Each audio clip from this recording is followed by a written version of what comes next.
মা, বাইরে তো জিলিপি গজা পড়ে রয়েছে দেখছি, কেউ এনেছে নাকি? আপনি তো মেলায় গেছিলেন, আপনি যা কিপটে, আপনার হাত দিয়ে তো ওইসব বলবে না, তা কাকে পটিয়ে নিয়ে এলেন? মেলা থেকে এনেছি। একটা লোকের সাথে দাদা পাতিয়েছি, তার থেকে ঝেড়ে এনেছি। আপনার তো এই ঝাড়া স্বভাব, তা কদিন চলবে এরম ঝাড়া স্বভাব?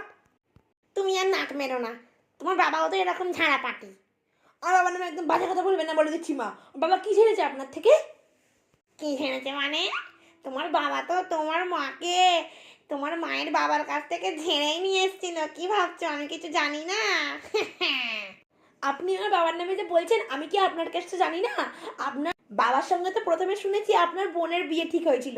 আপনি তো টাকার লোভে আপনার বোনকে বিয়ের দিনে ঘুমের ওষুধ খাইয়ে ঘুম পাড়িয়ে দিয়ে পিড়িতে বসে বাবাকে বিয়ে করে নিয়েছেন। আমি কি কিছু জানি না? একদম বড় বড় কথা বলবেন না।